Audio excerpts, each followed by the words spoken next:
all of a sudden we got no timetable.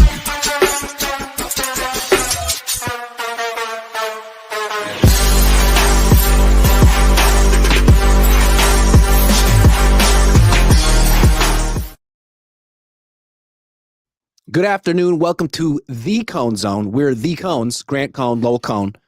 And we're talking about Brock Purdy today, Kyle Shanahan, how he is and isn't having his best season ever with the 49ers. But we got to start with the news, which is Brock Purdy. The Niners were winning a game, and then all of a sudden there was a report during the broadcast, which seemed to come from Brock Purdy, according to Diana Rossini of The Athletic, that really, it's a day-to-day thing, and there's no exact timetable because the injury is so painful, and he has to see when it exactly recovers completely. Dad, when do you think the 49ers should/will bring back Brock Purdy? Okay, let's do it like this, Iggy. I'll do it from what I imagine the point of view of Kyle Shanahan is, and you'll do it after from what you imagine the point of view of Brock Purdy is. Fair enough? Mm-hmm. Okay. Kyle Shanahan, he's looking at his team, which is 5-2, and is very likely to be 6-2. That's a hell of a record. They're one of the best teams in the NFC. They have a backup quarterback who is 4-1 and is very likely to be 5-1. I don't think Kyle Shanahan is in any particular hurry to make a change. And this is a hypothetical. Let's say if I were him, I were the coach, I would find an excuse every week to start Mac Jones and not to start Brock Purdy, because why screw up a good thing? The guy is 4-1. We'll get into later the comparison of the two quarterbacks, but even though he didn't have a great game on Sunday, he won. And you always want to go with the guy who wins. So if I were Shanahan, I would wait until Mac Jones has a crummy game, loses in a crummy game. If he loses a shootout or something, no. But if he's crummy and loses a game or gets hurt, then I would begin to think about bringing Brock Purdy back, because my working assumption is he's pretty close to being ready, and that Kyle is holding him back because it would not be smart to bring back Purdy in the middle of this strong winning group of games. I'm going to tell you a story that you know, but the others don't know. When I used to be actively covering sports, I was talking off the record to a general manager of a team. I won't tell you what sport and I won't tell you what city, but I was talking to the general manager. And we were off the record, and he said, he didn't want a particular player to play that night or in a game in the near future. And he said, you know what, Lowell? I'm going to say he has back spasms or some shit. Well, I think if push comes to shove and people start saying you got to start Brock Purdy before Shanahan is ready, he should give him back spasms or some shit. So I think that's it from Kyle's point of view. You have a different point of view. Well, I do. To your point, 4-1 the last 5 starts for Mac. It's 4-1 on the 49ers, and it just so happens that Brock Purdy is 1-4 his last 5 starts. Not all his fault, but if something isn't working when Brock Purdy's starting and something's working with Mac Jones, why don't you just stick with Mac Jones for now? And maybe that is Kyle Shanahan's preference, and that's his choice. But there's also Brock Purdy's perspective here. Let's look at it another way. The way I perceived this injury at first, he gets injured week 1. They say it's a 2 to 5 week injury.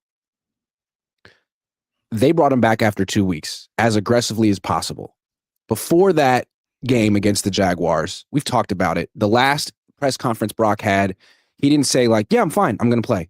He said, I kind of need to see how I feel on game day. And if I'm not really 100% and I don't feel like myself, probably would be doing the team a disservice. That's essentially what he said. Then the next day, Kyle said he's not even questionable for this game. He's playing. He's fine. He played. He wasn't fine. He re-injured the toe and didn't play well, and they lost. And we've seen the Niners bring back players quickly from injuries.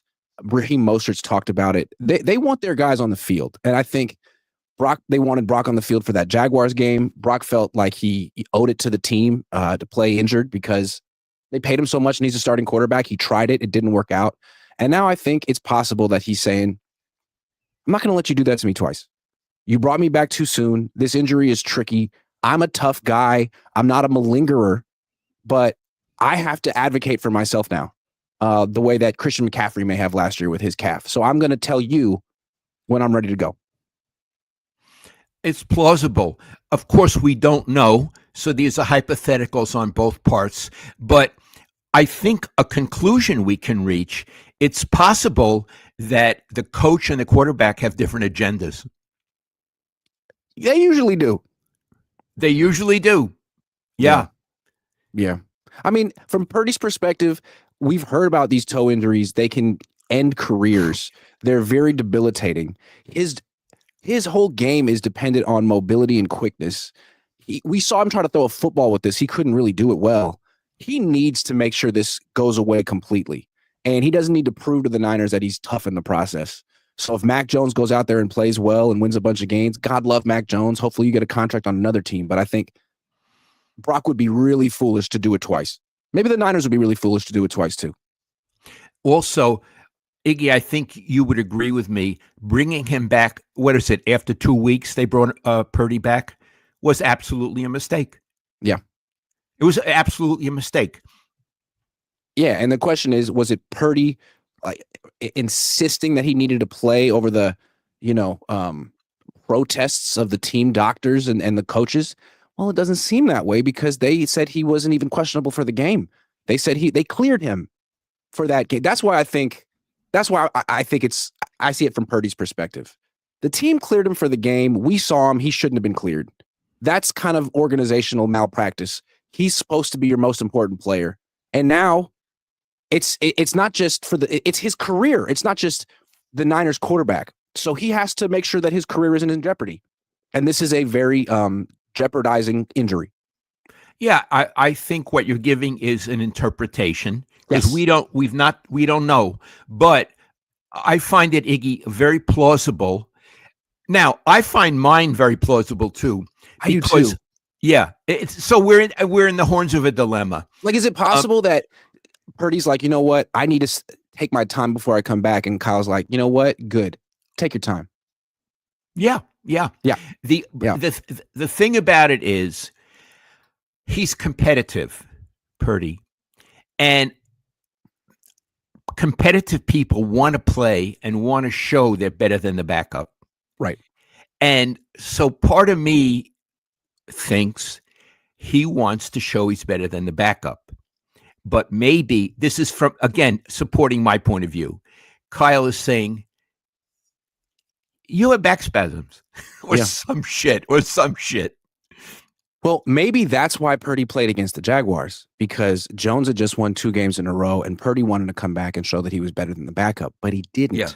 He was hurt and he wasn't better than Mac. And maybe he's thinking, I don't need to do that again. I don't need to come back and show people that really Mac's better than me. If I come back this week and I'm not myself and I lose to the Texans, I just created a quarterback controversy. My fault.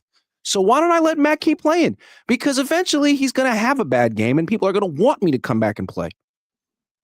Or he's going to get hurt, Iggy. He's on the verge of being hurt right now. That's the thing with Niner quarterbacks. We always thought of them, you need a starter and a backup. Actually, you need 2 starters. At least. Because they keep getting hurt and going back and forth. Yeah. Dad, what do you think Mac Jones does better than Brock Purdy?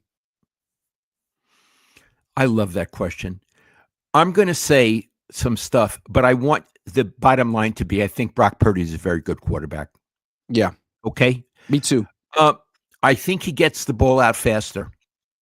I think he reads the defense faster, which is interesting because that used to be what made Brock Purdy special, reading the defense fast and getting the ball out fast. But Iggy, he doesn't do that as much anymore. I think his delivery time, getting rid of it, is slower than Mac's. No question. No question. I think Mac is a more precise passer, and I think I know he has a stronger arm. So I think those are the things he does better right now than Brock Purdy. I think his arm is better than Purdy's in every way. Arm strength, release quickness, accuracy. He just throws a football better than Brock Purdy does. And Purdy throws a football well. Mac throws a football very well. And he sees the field better because he's taller than Brock. And I think this one might be the most important because it's essentially why he's playing right now. He protects himself better than Brock. And that's so huge for a starting quarterback in the NFL. Like, Brock does some really great things. And when he's healthy, he's a very good quarterback, but he's missed 7 in the last 14 games. And he's getting injured, scrambling around, not sliding, trying to get extra yards. He gets tackled and it looks like an innocuous hit in the NFL. And it's like, actually, I'm out for weeks. So Mac isn't quick or mobile, but he's still standing. And there's something to be said for that. Yeah, and although he's not quick or mobile, he maneuvers pretty well in the pocket. And again, sometimes he doesn't have to because the ball's out already. And I want to say one other thing. As you know, there are two different kinds of quarterbacks. There are quarterbacks who throw with anticipation, i.e., where the receiver is supposed to be, and he'll throw the ball. He'll have faith, and he'll throw the ball to not where he is, but where he's supposed to be. There are other quarterbacks who need confirmation. They need to see him be there and then throw the ball. I think Mac is more of an anticipation guy. He'll throw it, and you're supposed to catch it 3 feet down or 3 yards down. Purdy is more needs confirmation. He's a little slower. He needs to see that Bourne is there. And I think that's one of the reasons he's slower and gets picked off more. And maybe there's something to be said for the fact that Mac Jones played with Bourne for all those years and can anticipate where Bourne's going to be, whereas Brock Purdy maybe has better anticipation throwing to George Kittle. Sure. But yeah, I would have to say that Mac is better than Brock in those ways. And Brock is better than Mac in the sense that he's just so much more mobile than Mac and can make some really special plays happen. But that mobility has gotten him injured. And he needs to prove that he can, because if he's in and out, then he's no longer a starting quarterback in the NFL. I think that's baseline. You got to be out there. And you got to be the kind of guy who can win games when you're not 100% healthy. Mac is showing that he can do that kind of stuff. Brock has to show that he can do it too. Yeah. Brock is very good throwing the ball over the middle. Yep. He is. It's what he does. But those are risky throws because you got to throw it sort of over the linebacker, but before the defensive backs. Yeah. And if you miss, you're intercepted. Yes. And the interceptions are starting to increase with Mac. They were starting to increase with Brock. Maybe it's just a function of the system, what happens to these quarterbacks. But I do think it's interesting when projecting what was going to happen with these quarterbacks. Like, I think a lot of people said, Mac's really good, but on this team, behind this offensive line, he's going to get injured because he's not mobile enough. But the guy who's been getting injured is Brock, the mobile guy. And that's kind of interesting. Maybe there's something to learn from that if you need to protect yourself as a quarterback, maybe the best way to do that is to get rid of the ball. That's right. That's what I was going to say, that Mac gets rid of it quicker, and it's the best protection. Also, I'd have to say, I think Purdy is a tough guy. I think Mac is a really tough guy. Yeah. Really tough guy. And if Brock's strategy for protecting himself in his career is running away from pressure, he's not going to last.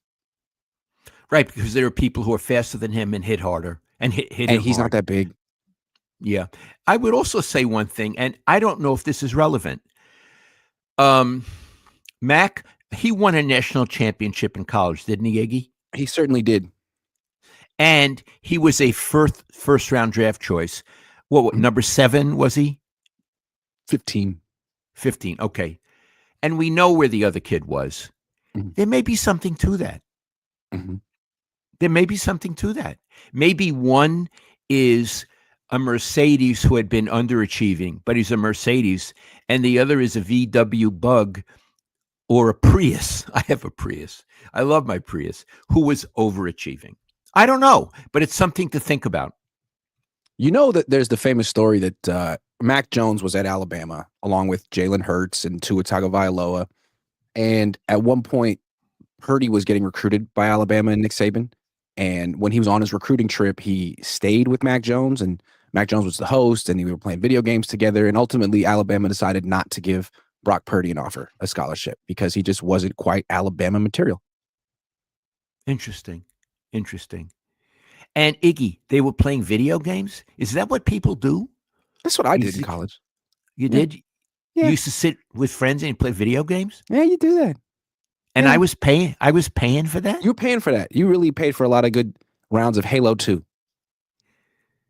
I didn't do But it that. works on your hand-eye coordination. When I was at Lafayette Problem solving. College, and we're coming up to our 60th anniversary of our graduation, when I was at Lafayette College, we used to study a lot. I used to go to the library every night and study. We didn't would have take video. turns. We would play Halo, and we would shoot each other in the face, and then we were out. We would read. We would do reading and shooting and reading and shooting, and that's how we would do. And that's how we all got through UCLA. Kept us agile. Okay. I never heard of Halo, but I paid for that. Okay. I had a good time. Thank you, Dad. Generic name says, is it possible the Niners are docked a draft pick for lying about Purdy's status prior to the Jaguars game, as he clearly wasn't healthy? Doesn't it don't work think the so. other way around? Doesn't it work the other way around? What do If you you mean? pretend the guy isn't healthy and all Yeah. of a sudden you play him. Yeah, I think that's true. That's bad. I think that's how it is. Oh, he's terrible. We don't think he's going to play. And all of a sudden, he runs for 200 yards. Yeah, maybe if Brock Purdy filed a grievance, but he won't. Catherine says, birthday shout out to my boyfriend Gabe, lifelong Niners fan who made me one too. Ronnie Lott was his guy, but he still thinks Lowell hits harder and Grant has better hair. Ooh. Let's talk about Ronnie. Mhm. Ronnie is one of my favorite players I ever covered. I love Ronnie Lott. And as old men now, whenever we see each other, we give each other a hug because we lived through that together. And one thing I would say, at games, they often have alumni just there as honorary former players. You never see Ronnie Lott, and I don't blame him. Jed, if you're watching, I think you could do an even better job of making the old Eddie DeBartolo players feel like they're part of the family. You do such a great job with Frank Gore and Patrick Willis and the players of the last 20 years, but you should probably make sure that Ronnie Lott's at some of these big games. I mean, Jerry's going to be there because Jerry wants people to say hello and to cheer for him, but Ronnie was just as important. Ronnie should be there. Just saying. Oh, Ronnie was as important as Yeah. Jerry. I think they should. I don't know if they have it, but they should have a Ronnie Lott Day. That's a great idea. I love They that. should. They should have a Ronnie should. Lott Day. They have a Dwight Clark Day. They should be a Ronnie Lott Day. I agree. Bill Kennedy says, Papa, do you remember Red Hickey and his 3-quarterback system? You got to remember, I grew up in New York and I went to college in Pennsylvania. I didn't come out here till I was almost 21 years old. I was watching the New York Giants. Fair enough. Boxing fan times 4 says Brock is chinny. Mac has an iron chin. I love the analogy to boxing, meaning who has a glass jaw. I would say Mac does have an iron chin, but I don't think that Brock has a glass jaw. He's not like that. He's a tough guy. Yeah. I think what's the whole point of this injury is it's not about toughness. It's not about pain tolerance. It's about that it's debilitating until it's fully recovered. And Right. Maybe you have to sort of not be so tough and fight the urge to be tough to actually let this go away. I love it. I love what you're saying. G-Code Travels Vlog POV says, we saw Tatum play. How will you grade Niners 2024 draft? It's looking excellent. Pearsall's had good moments. Green's had good moments. Garendo isn't doing anything right now, but Malik Mustafa is a very good starter, and now Tatum Bethune's a good starter. So it might be one of their best drafts of the Shanahan-Lynch era. Iggy, hold on before we move on.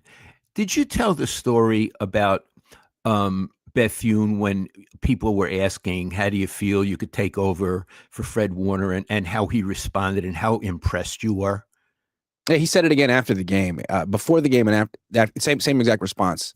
Before the game, it was like, big shoes to fill. Fred Warner, future Hall of Famer. I don't know if it was like, are you nervous or? And he was like, no. I mean, you understand? I've been playing football a long time and I've only had success. High school, college, like I've only had success. So I expect to do well. I'm not saying I expect to be Fred Warner, but I expect to have the same experience I've always had playing football. And then after the game, they asked him like, so were you surprised to have such a great game? And he's like, no, this is always what happens when I play football. So I thought that was a pretty cool answer. You admired, what did you admire about it? It's just such self-assuredness. I mean, he's a 7th round pick. So that's why the question is like, who are you? Where did this come from? And his perspective is, I don't know. I was great in college. I was great at Florida State. I was drafted in round 7 for some strange reason. They messed up, but I'm going to be great again. Watch. And he was. Yeah. I admire how he answered. And he wasn't bragging. He was just stating a fact. Yeah, for him to be like, oh, shucks, I'm surprised would have just been a lie. So he's like, honestly, no. Until proven otherwise, I'm going to assume that I'm going to keep having success playing football. I love it. He was damn good. He was damn good. And I think what's so cool about him as a middle linebacker, it's not enough to be good on your own. Like that's what the weak side linebacker has to do. It's your job to make sure everyone's on their assignment and no one messes up a coverage or is in the wrong gap. And it didn't seem like the Niners had any plays like that on defense. No 10 men on the field, nothing. Does he strike you as intelligent? Extremely. And that's why they put him at middle linebacker from the beginning. Like he could have been playing next to Fred Warner this whole time and probably should have been. No offense to D Winters, but this guy looks better. But they wanted him to be like the middle linebacker in training. And I asked Saw, like, what are the traits required for middle linebacker as opposed to the other ones? And he was like, we used to think there were different physical profiles, that the weak side guy be a little smaller and the strong side guy be a little bigger. But now we've realized they can all be exactly the same physical profiles. The middle linebacker is the best communicator, period. He's the best communicator. I love it. And it's probably more than just communication. It's the smartest, the most conceptual, the best at figuring out what the offense is doing before the snap, during the snap, that kind of stuff.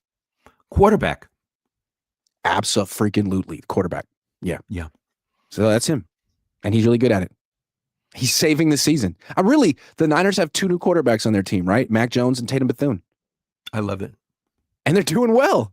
What a season. Grant, let's play some Battlefield 6 nice shirts. I don't even know. I don't quite know what that is. I haven't played video games since I was about 22, but maybe it's time. Maybe I need to have that kind of midlife crisis. G-Code Travels Vlog says, who are Niners young core next year leader to A-list Cabo? Who's the Niners young core next year? The young core. Bethune, Michael Williams, Renardo Green, Diamondo Lenoir. Like the whole defense is pretty young. And Ricky, if he stays healthy. I don't believe in cores. I like that. That was the right answer. It's a team. Like that. Okay, Dad. Christian McCaffrey finally had a good game. Well, great game. 200 yards from scrimmage, 2 touchdowns, more than 5 yards a carry. The box score said he was vintage Christian McCaffrey. You watched. Why do you think he did better? Okay. I'm going to preface it by saying I'm really glad he did well. Yeah.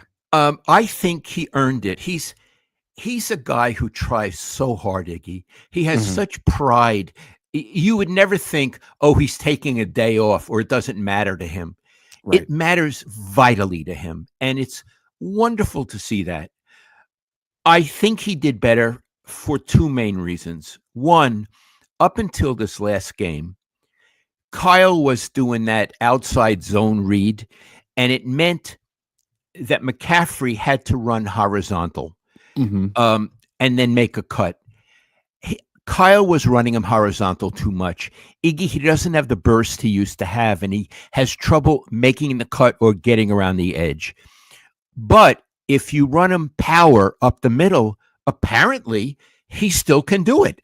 So he did better because maybe he's getting better, but also because Kyle fundamentally changed his game plan, i.e. showed tremendous flexibility and creativity. This is a real a shout out to Kyle. He said, this other thing isn't working.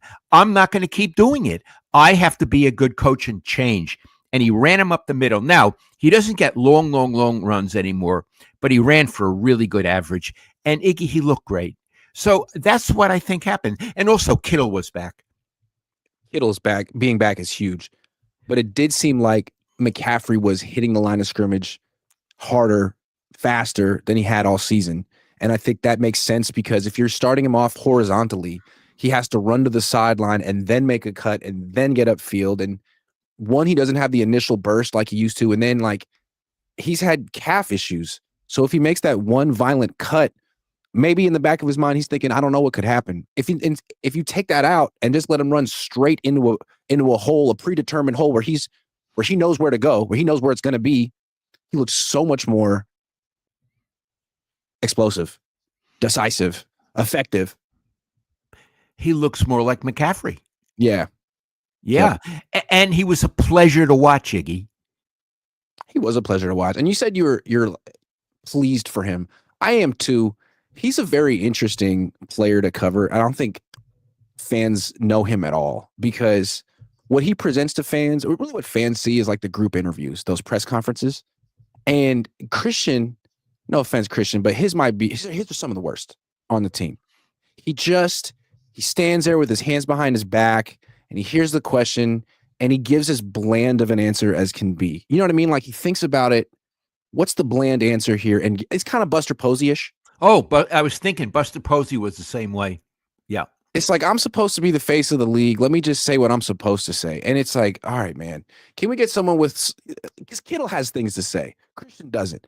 But most players like Christian who give those bad press conferences, if you try to talk to them outside of that, they're equally as standoffish. Like, hey, man, I talked. I don't want to talk. I don't like talking.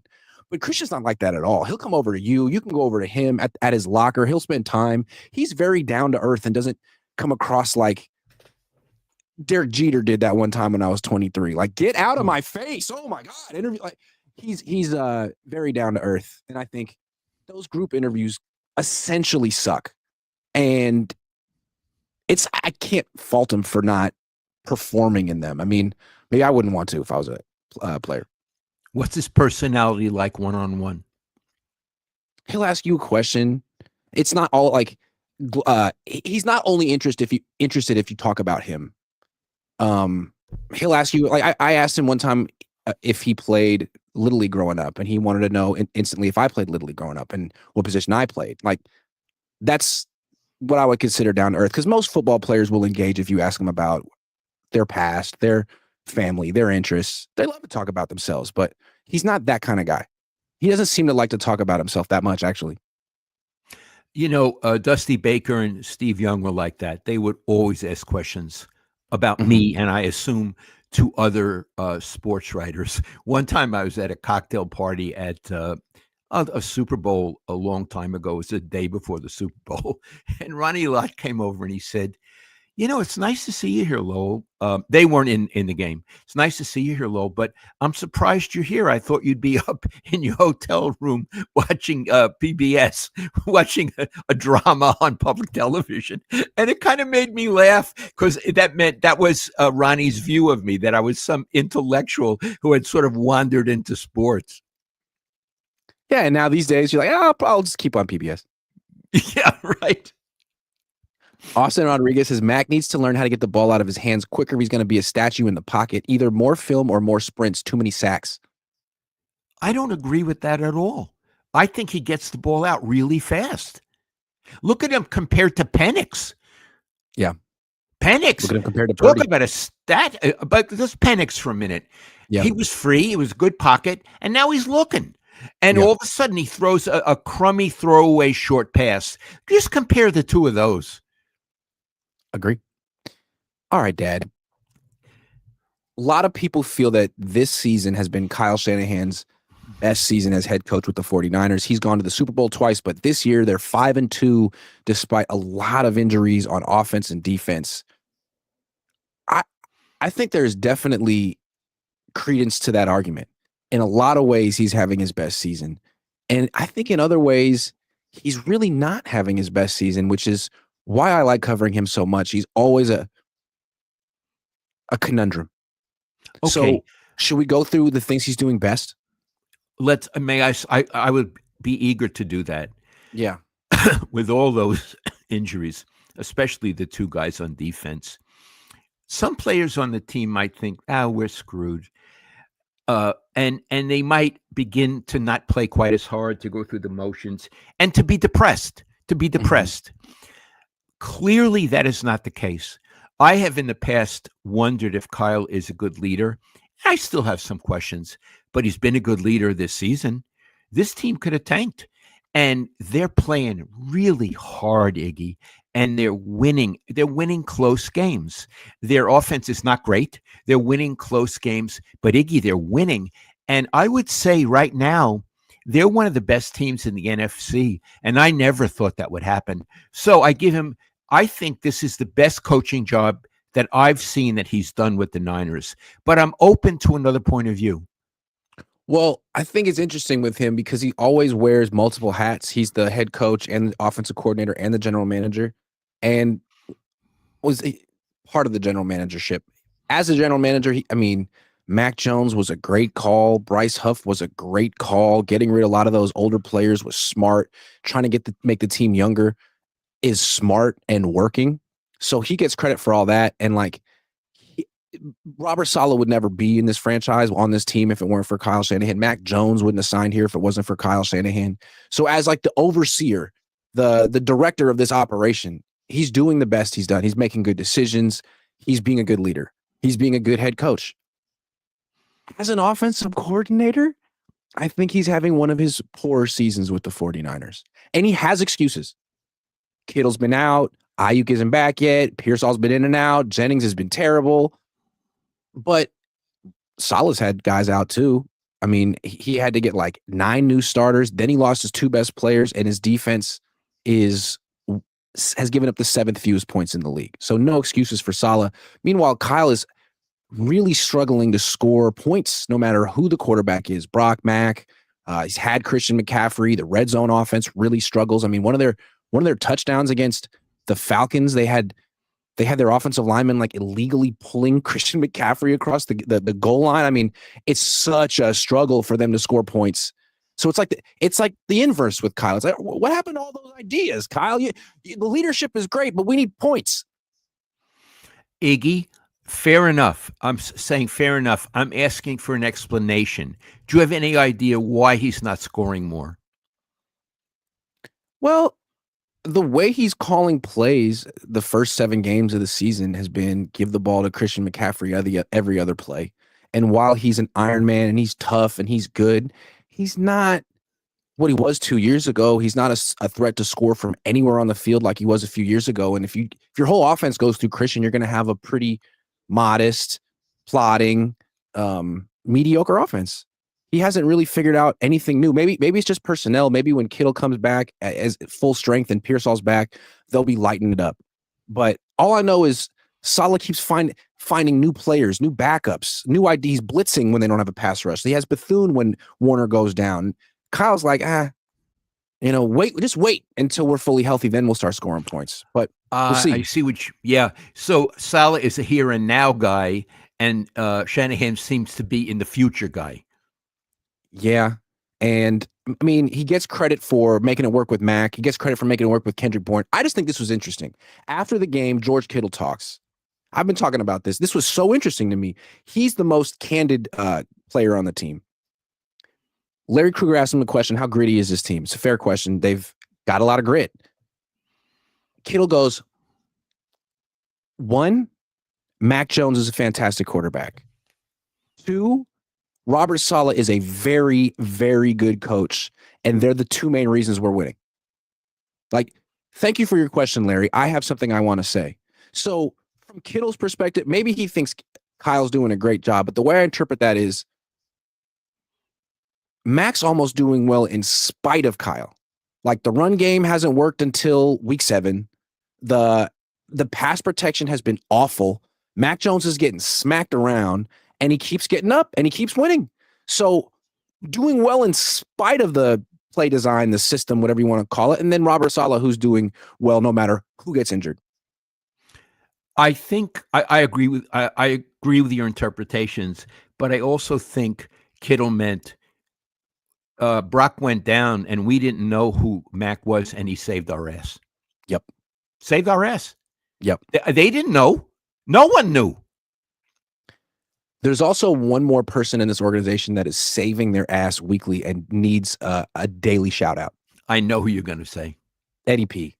Yeah, I knew you were going to say him. Yeah. I mean, there's only so much you can say about a kicker, but my goodness, he's been as important as anyone. Iggy, you told me that usually you never talk to the kicker, but that you've chatted with him. What's his personality like?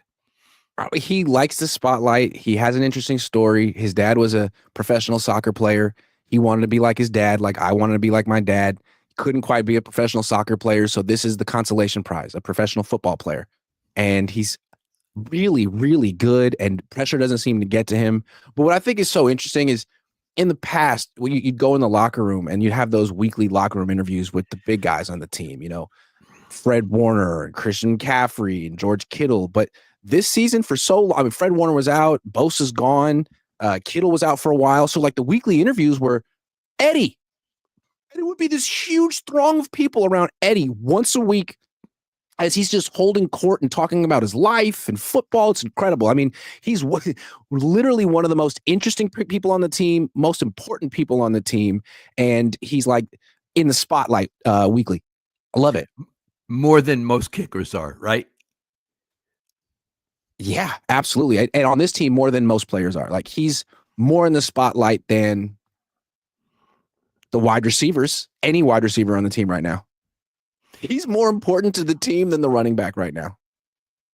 Iggy, where is his locker? His locker is... Okay, so there's a big rectangle with two pods in the middle, if you can kind of see it. And he's more sort of in the back, like the pods have like four lockers next to each other. And you see what I'm saying? So he's in the back pod, sort of facing Kittle. Kittle's over in this back corner. Purdy's in this back corner. Eddie's over here. Technically, he's right next to the locker that Jimmy used to have. That was Jimmy's corner over there. And that's now Eddie's corner. Eddie's corner. I love Eddie's it. corner. I love it. Eddie's corner. I love it. They lost a lot of close games last year because their kicker was having a midlife crisis or something. He seems to be doing well with the Bears. Just getting a kicker who has it together has been everything for this team. He might be the Super Bowl MVP this year. Who knows? And Iggy, his leg is stronger than people thought. Yep. That was the main reason he was unemployed. People thought, yeah, he's accurate, but can he kick a long one? Yep. Yeah. Yeah. Josh B says Eddie P, Tatum, and Chase Lucas are dudes now. That's the new thing. If you're a good player, you're a dude. I would have to agree. Eddie P's a dude. Tatum officially a dude. And I don't see how you put Chase Lucas back on the bench. Iggy, I think you're a dude. You're a dude. You've been a dude. I'm a former dude. I'm a former dud. Bill Kennedy says, new Conehead member, look forward to exclusive vids. Thank you very much, Bill. I will make some exclusive vids this week. Bill M says, Lowell plus Grant equals family jewels. Well, that's very nice. Unless you mean something bad by it. Bill Kennedy says, what will it take to keep Salah? Okay, yeah, let's do that thought experiment. Okay. Let's first ask the basic question. Do you think Iggy, after this season, and remember there's a lot of season to go, he will be offered a head coaching job? It's still early, but I think he's among the hottest candidates right now. Because, yes, he failed with the Jets, but he did a lot better with the Jets than other people have, and the Jets are a failure organization. And he's doing so well this year without his top two guys. The other teams can't be like, well, we don't have Fred Warner and Nick Bosa, so why would you do well with us? He's done well everywhere he's gone with any type of roster he's had. Okay.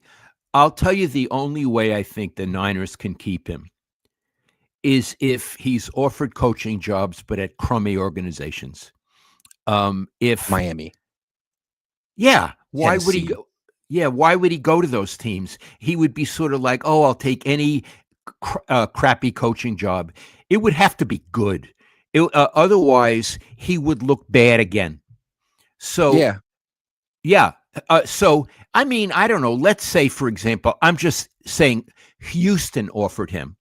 I don't think they would because they already got the other guy, but he could go to Houston and he could do very, very well there. I wouldn't go to Miami. I'm surprised that McDaniel, is that his name? Yeah. What's his name? That he's still there. I think they I should can't fire believe him he's right still now. there. Yeah, they I thought should they'd fire fire him him right now. after the game on Sunday. Yeah, they should fire him right now. I think Salah would go near that because he doesn't need to go to that. I also, Iggy, you would know what he's being paid. I don't know, but I'm sure if he got offers, the Niners would offer to pay him more. But I don't think money is the issue for him. I imagine he has a lot of money. I think the issue for him is being a head coach where he could win. Yeah, I think what the Niners should tell him is, look, we know that you're a star and that you're going to leave, and we support that. But just be careful because you're not going to get a third opportunity. This second one's got to be the one. So if you're going to leave us, maybe don't leave us for Miami. Make sure it's a really good opportunity. And until then, you're welcome to be our defensive coordinator. We'll match any offer that you get if that's what you need. But yeah, maybe like let's say the Ravens were to fire John Harbaugh. That'd be a job you'd want. I don't know that they will fire John Harbaugh. They've been losing. He's been there for about 20 years. That'd be a job you'd want. That's good. Yeah. Boy, that would be a job you want. Because, Iggy, it's a good organization. It's a top-tier organization with a top-tier quarterback, yeah. Yeah. I love it. Okay. All right, let's look ahead to Houston. We know that the Niners are facing the Texans this week in Houston. We saw Houston last night against the Seahawks. They looked, ridiculous. Their offense is ridiculous. Their quarterback might be talented, but they can't do anything on offense. Their defense is the number one defense in the league, and the Seahawks pretty much handled them. What are you expecting this week? Okay.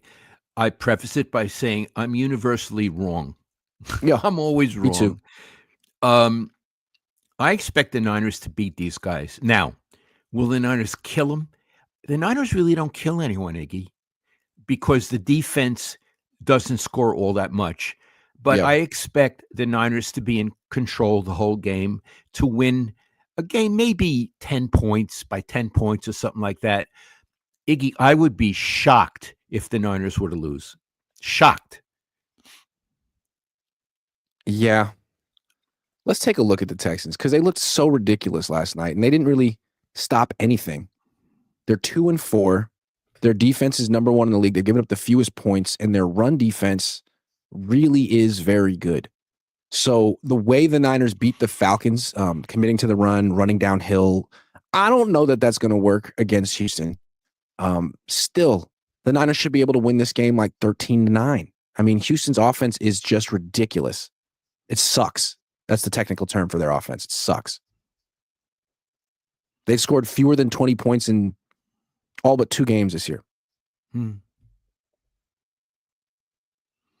They were a little overrated coming into the season, I think.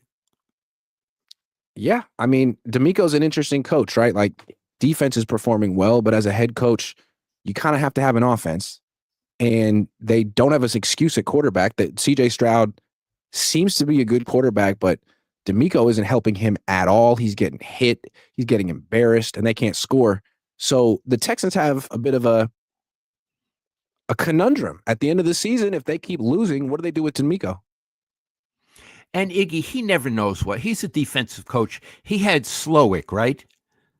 Yeah, he fired Slowick, and now he's on his second offensive coordinator, and the offense isn't better. So are you going to fire another offensive coordinator? Do you know anyone else? Or do the Texans say, you know what, D'Amico, you're a hell of a defensive coach, but we need someone to not waste CJ Stroud's career? Right.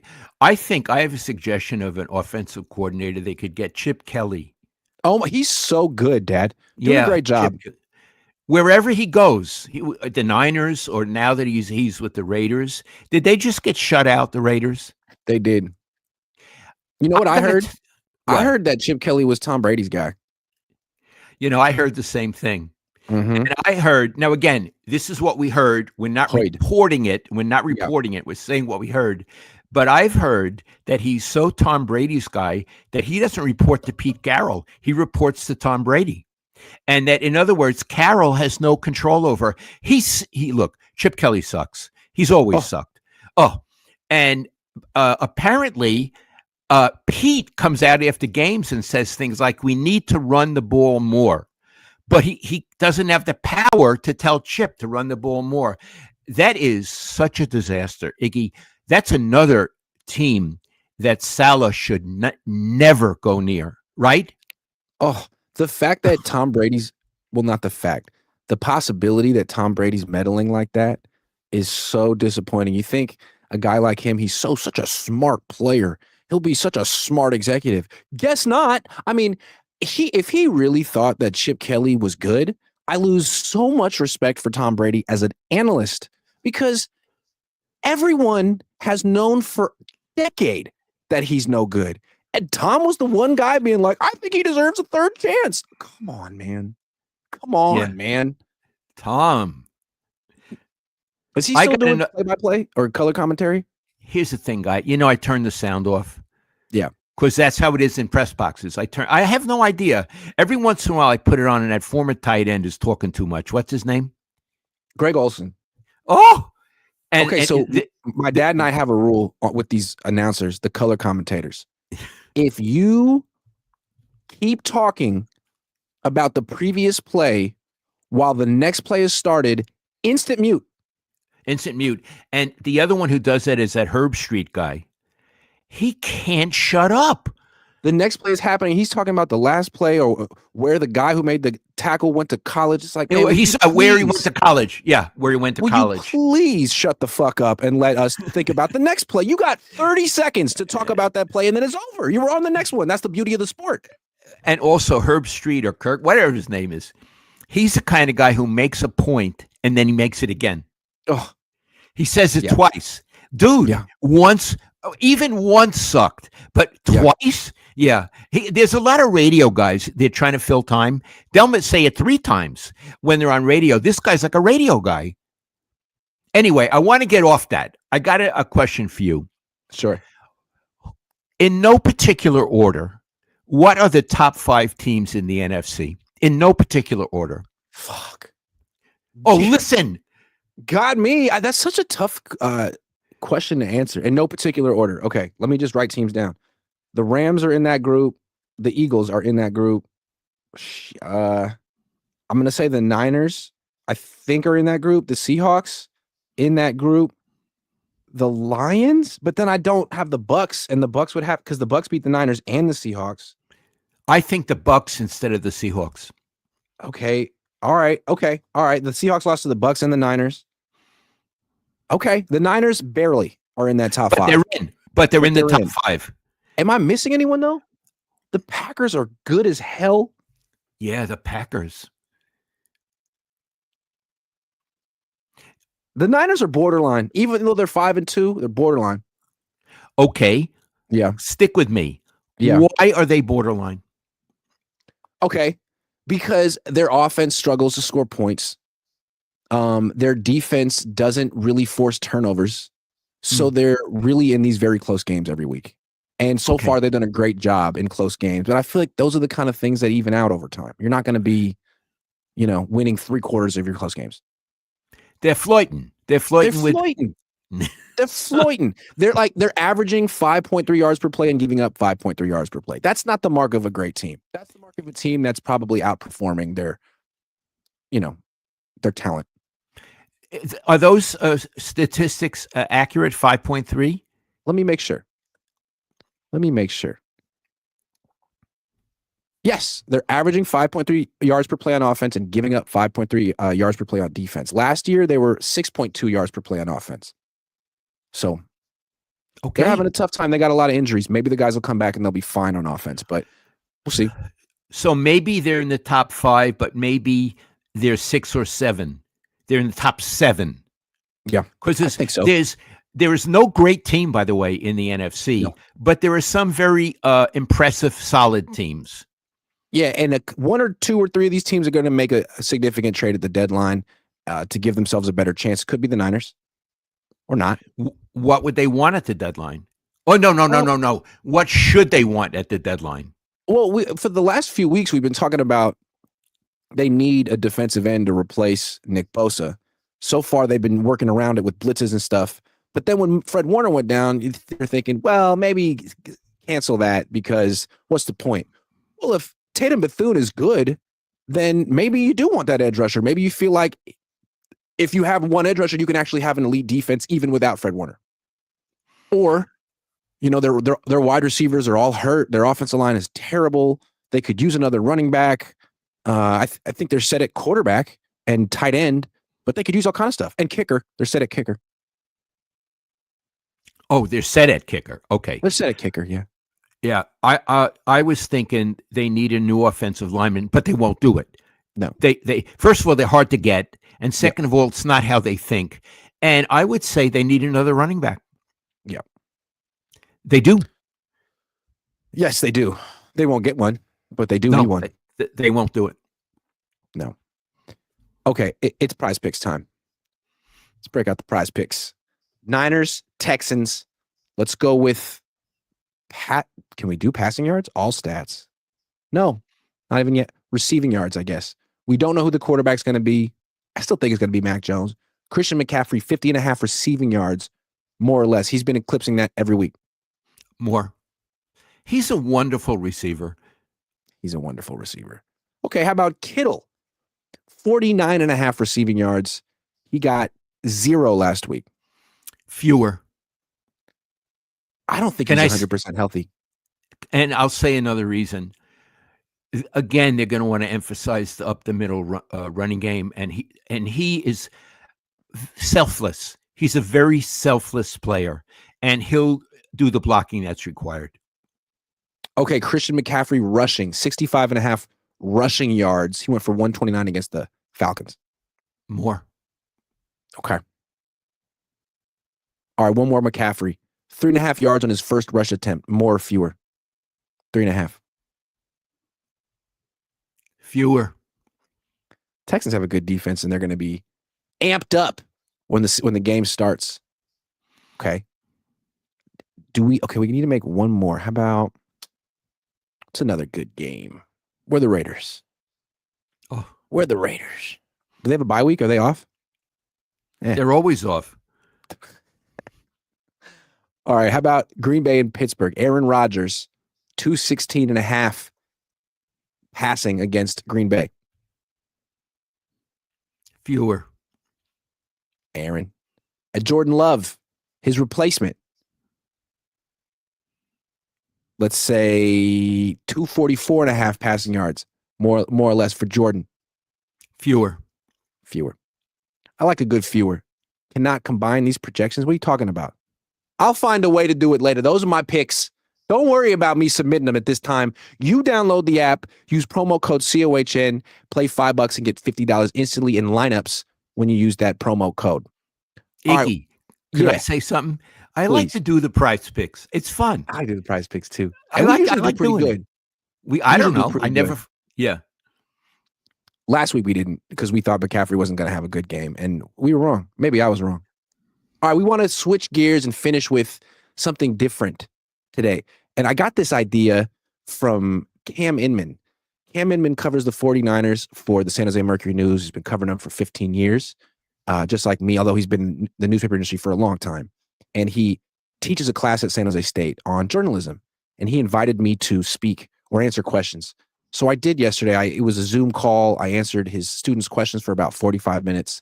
It was a lot of fun. And they had all kind of questions on what would you do if you were our age trying to break into the industry now?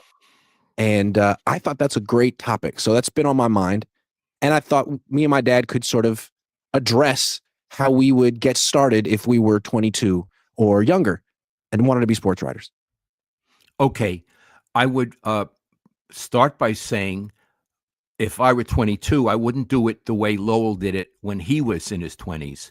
What I did, you have to understand, I was a freelance writer. I didn't have a job until I was almost 34.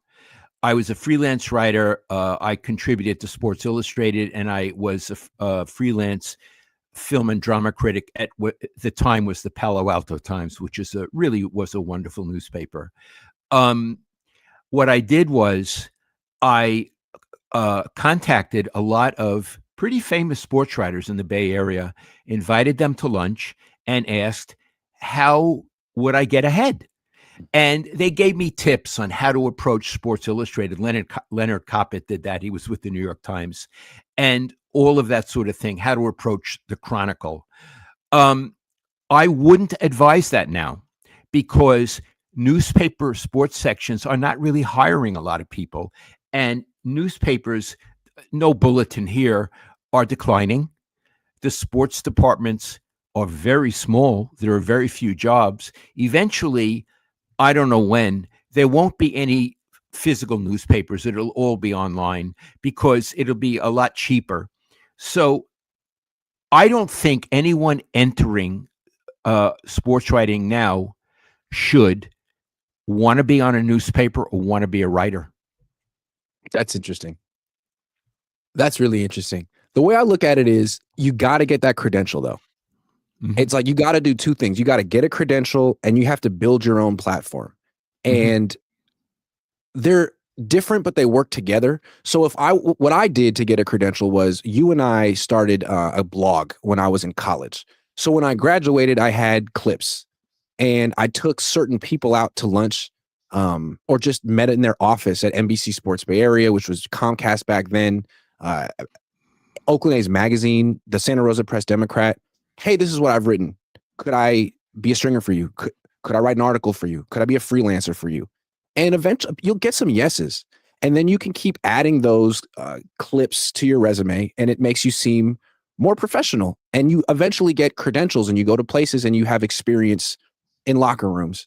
So that's something you should do.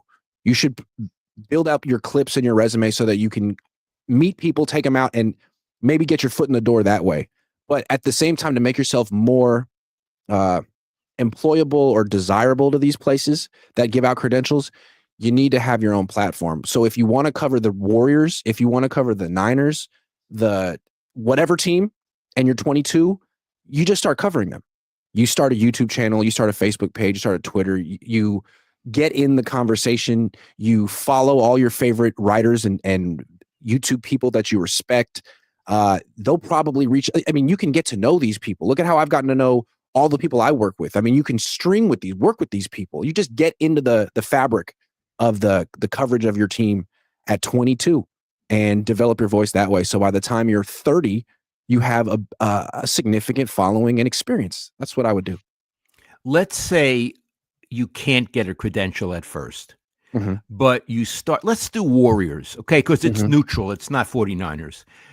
And we know that the head of PR, Raymond Ritter, is the greatest guy in the world and always wants to encourage media people. Iggy, what if you started your own YouTube channel and these other things, Facebook, I don't know what, Twitter, whatever they are. And eventually you send an email or a phone call to Raymond. It's not hard to get his phone number or his email, saying, here's a sample of what I do. I concentrate on the Warriors. I have this many followers. May I have a credential? Do you think that would be a way to go? It would be interesting. And I think you'd have differing success depending on the team. Maybe in 5 years, every team would say yes to someone like that. The Niners would say no. The Warriors might say yes. The San Francisco Giants might say yes. So it's definitely worth trying. And I think one thing to keep in mind, I'm stressing the importance of getting a credential. You don't necessarily need a credential. You may not want a credential. You can develop a huge YouTube following, a huge social media following, talking about a team with absolutely zero access to it. And you can make good money that way. Now, for me, I'd like to have access if I can get it. But again, if it's hard to get it, some of these teams don't want to give away access. The Niners are like that. It's really hard to get a credential for the 49ers. And you know what? That shouldn't deter you.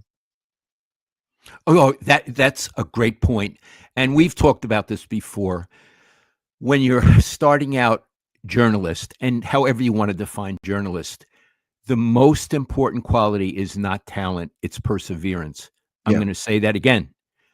The most important quality is not talent, it's perseverance. A lot of people who may be more talented than you will drop out because at first you're going to hear a lot of no. There's no room. We don't want you. And a lot of talented people, we become discouraged and go to another line of work. It's the people who don't hear no. When I was starting, I got no's, but I never heard it. Or if I did, you're wrong. I deserve a yes. And I was persistent until the luck came my way, but I made the luck. Also, I think a lot of people are nervous about jumping into this, putting your opinions out in public as a 22-year-old or whatever age you are, as a newbie to the scene, and having people say, "Who the hell are you? Who do you think you are to have this opinion? You're wrong. You're stupid. You're nobody." I don't think people like the getting off the ground portion of being a sports writer. Like, it took me at least 10 years to get traction.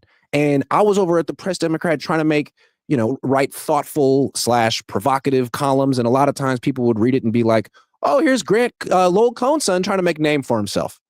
This guy has no chops." You get a lot of that early on. And that's why you want to start early and persevere through all that. Because by the time you're 30, it's like, "Oh, actually, I've been doing this for 8 years. And people do respect what I have to say." Funny thing, things change over time. Yeah. And I think, again, Iggy, it's a different world. I may be wrong. But if I were starting, let's say, covering a team or with a YouTube channel, etc., I would advise you not to be a fan. I would advise you to tell the truth as you see it.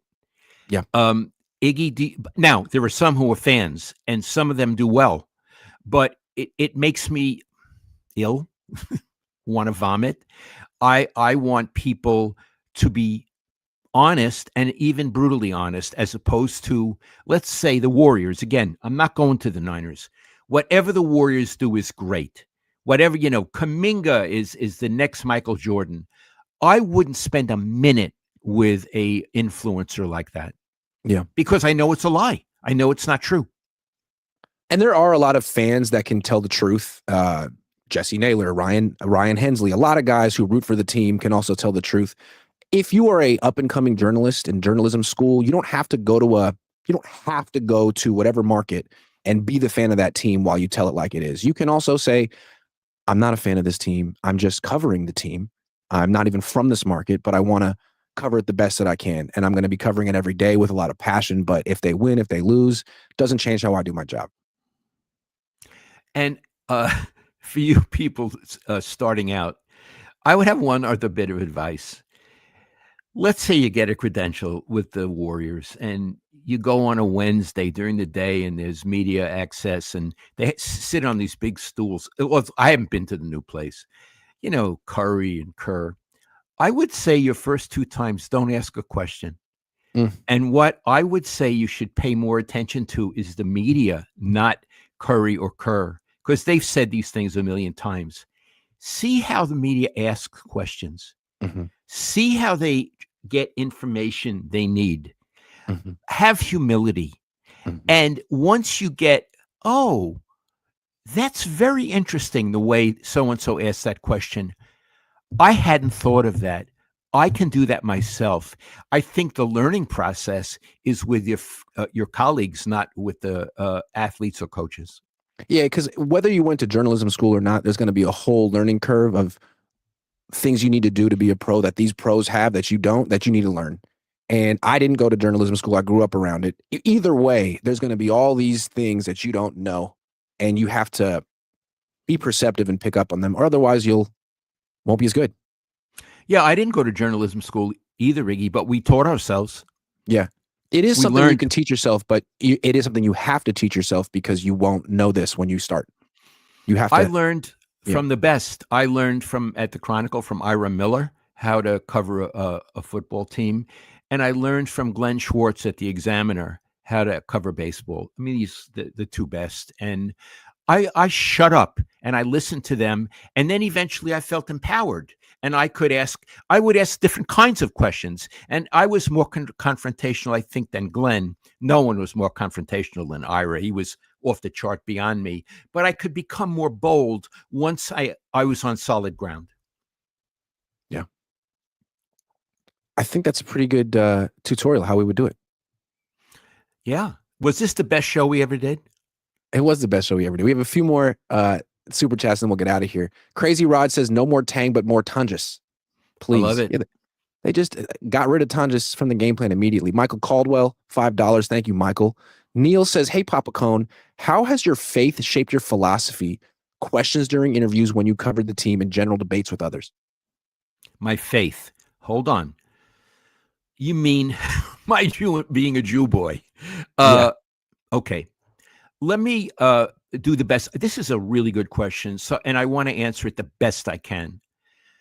I grew up in a Jewish home, but we weren't all that religious. I mean, we celebrated Rosh Hashanah, and we observed Yom Kippur, and we had a Passover Seder, and I went to an Orthodox synagogue and all that.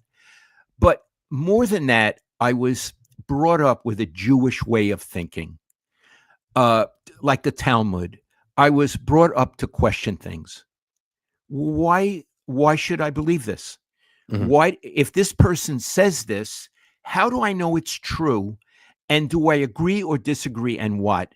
I was brought up in a tradition of skepticism and healthy questioning, but also listening.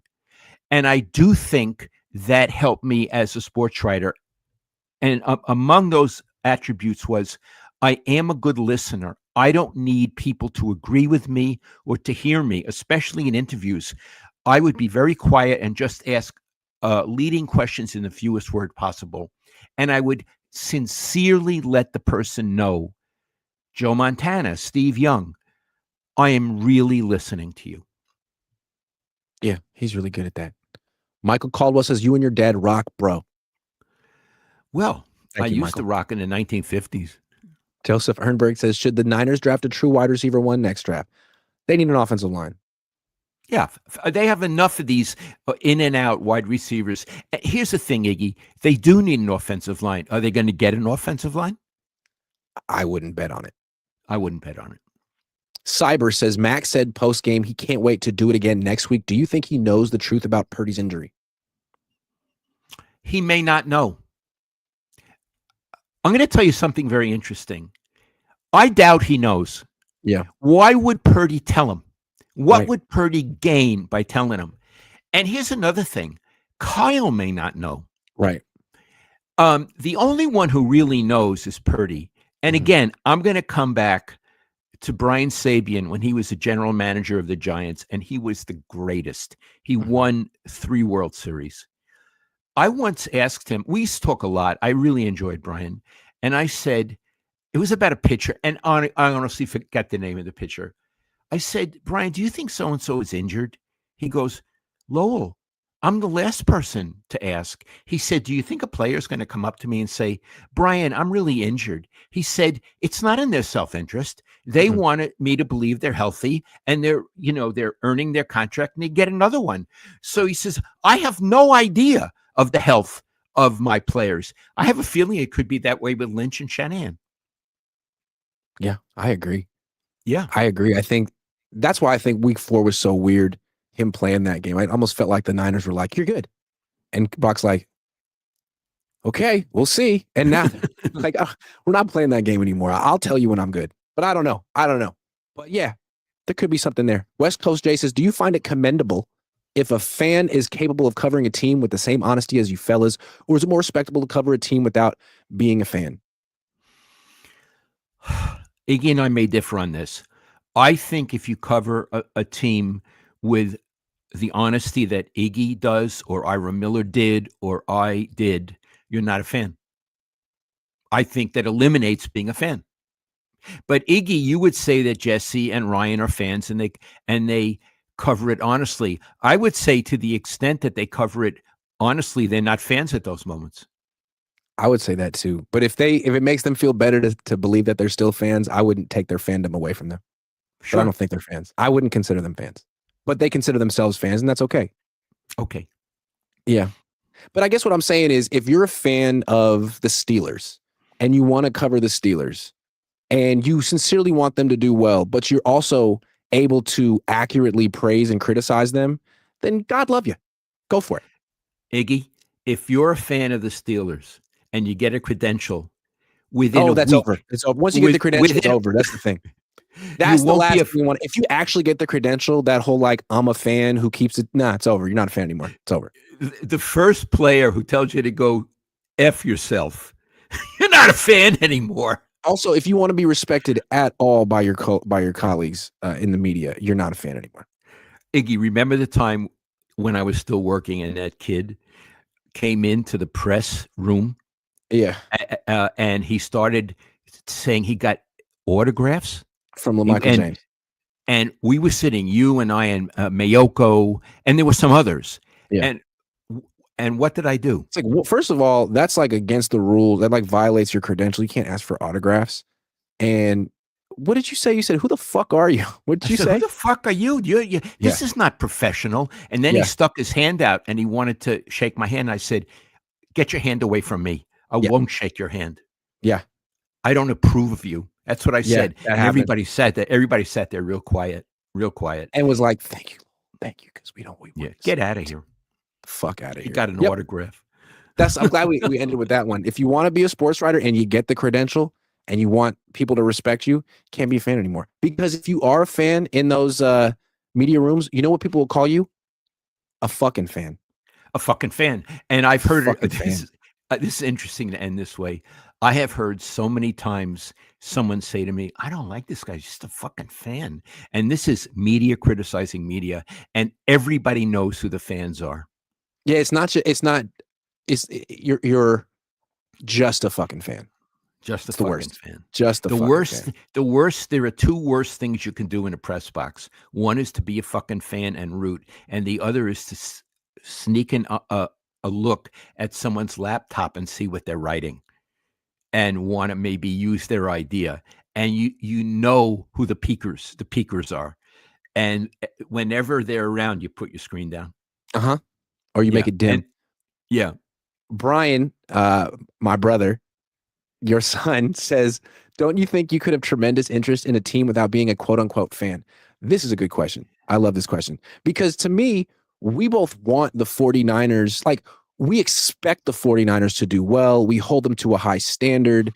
It bothers us when they fall short of it, but that doesn't mean that we're fans. Right. We like excellence. Yes. We like excellence. We like to see it.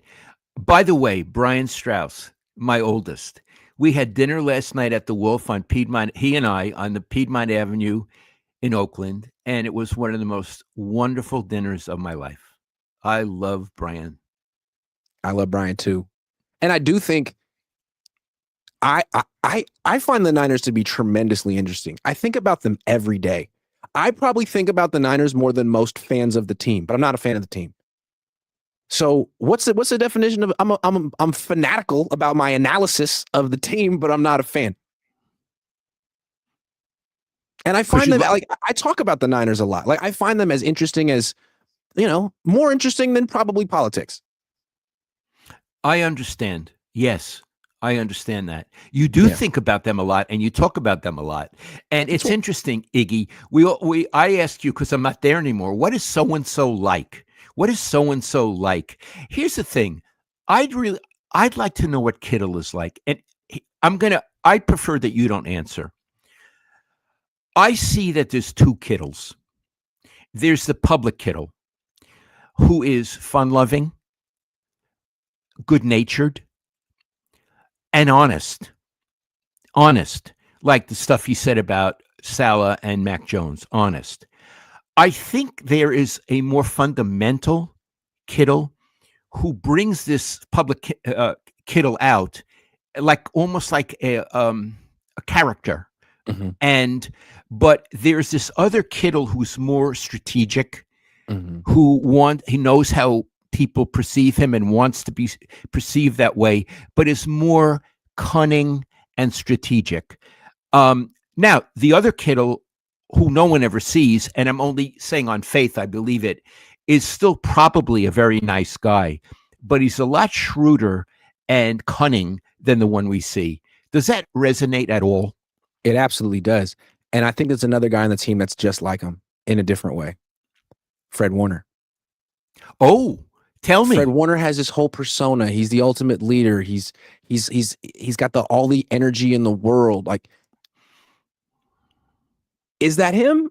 Or is that a persona that he created to be the best middle linebacker he could be? It seems like both he and Kittle created these personas that they felt were necessary to be a Hall of Fame football player. And it worked for them. But what is Kittle really like if you run into him at the airport? I know what Warner's really like if you run into him at the airport. And he's not chest bumping you and giving you high fives. He's asking you, like, where you going? And he's telling you that he lost his wallet. Like, I think that they're both there's like public version, private version. Okay, I got one more question, and then we should end it. Do you think the deep down Warner likes you, Grant Cohn? Yes, I think so. Okay. Do you think the deep down Kittle likes you? No, I don't think so. I don't think he so might either. respect me or like enjoy my questions sometimes, but he's best friends with Kyle Juszczyk. So I would have to say no. That's where I was going. I think he'll always act politely to you. He'll always act professionally to you, but my guess is he doesn't like you. And that's fair enough because he gets over it to be professional and to be a good guy. So I admire that, but my guess is he doesn't like you. I'd love to know if Fred Warner and George Kittle like each other. I get the feeling that they're so similar and they're both like alphas in the locker room that there may be a little bit of a rivalry. And I keep seeing, like, whenever someone asks Kittle about Warner these days, he almost rolls his eyes. He's like, oh, yeah, Fred, I saw him on the Jumbotron. God, this guy, he wants so much attention. It's almost like he's teasing his brother or something, but it feels like there's like a kernel of truth to it. And I feel like Kittle thinks that Warner is like, starving for attention. And I think that Warner probably feels that Kittle's that way. I mean, Kittle, you go on WrestleMania, man. Like, you're the same exact way.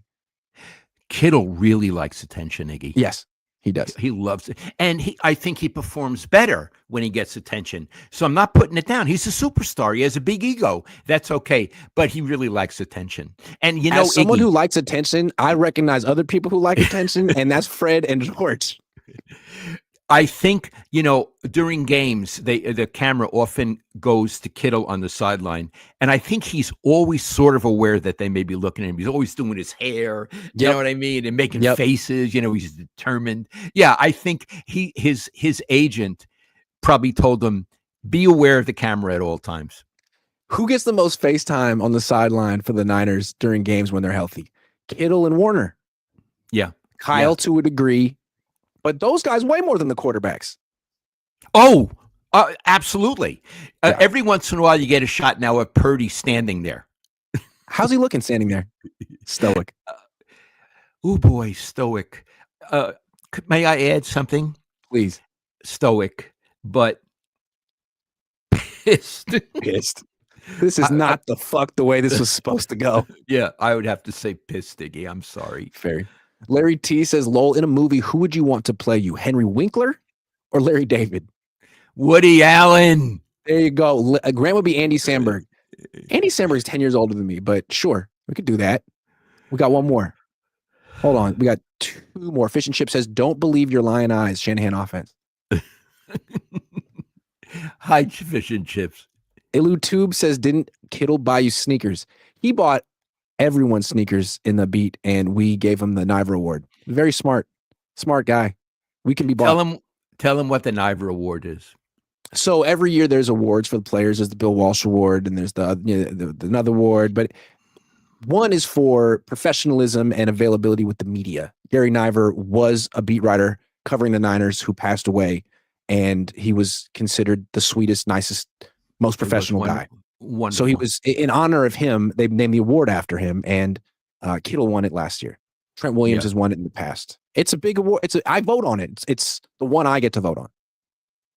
Gary Niver was a dear, dear friend of mine, and I wish that I were a half as nice as him. Everybody liked him. And Iggy, I'm going to tell you something. He was Catholic, and when he died, they had a service for him at a Catholic church in San Mateo. He was at the San Mateo Times when it existed, I think. Anyway, I want to tell you who came to that. Well, Ira and Miller and we were sitting there. Joe Montana came. Bill Walsh came. Bob McKittrick came. Wow. And they spoke. Now, I don't think if I had died early, Joe Montana was coming to the synagogue to say what a great guy Lowell was. But it was so significant, Iggy, that these people came, sat quietly, and paid homage to Gary Niver. Fish and Chip says, Lowell, get your Jerry Rice jersey out soon. Big 80. If you don't know, my dad is turning 80 years old a week from Saturday. So if you want to show him some love, why don't you go on Amazon or Barnes & Noble and buy his latest book, Brooklyn Jew. It's essentially his memoir. It's essentially the best thing he's ever written, which is saying something because Gloves Off was fucking good. But this is better. And it's available right now on Amazon and Barnes & Noble, Brooklyn Jew. If you send it to me, P.O. Box 13111 in Oakland, California, I will send it to my dad. He'll give you a little autograph and send it back if you have some return postage. So send it to my P.O. Box. Support. Tell him the zip code. I forget. Yeah. I should probably get you the zip code. Just DM me. I'll get it for you. Sorry. Okay. It's on Mountain Boulevard in Oakland, that post office. Yeah. And I got to say one other thing. There was a young gentleman who wanted that address and that he would buy a book and send it to the P.O. Box. Iggy, I'm really bad on the internet, and I think I deleted it. So if you're watching, please don't think that I blew you off. I'm an idiot. If you write to me again, lowellcohn@gmail.com, I'll get all the information to you, and I apologize. Yeah. Dad, this was not only our best show ever, but our longest show ever. And it's been a pleasure. Really? I love you. I love you. I'm a little tired from it now. Well, we had to teach people how to become sports writers in 2025, and I think we did a good job. Okay. I love you, Iggy. I'll talk to you later. Love you too, Dad. See you guys.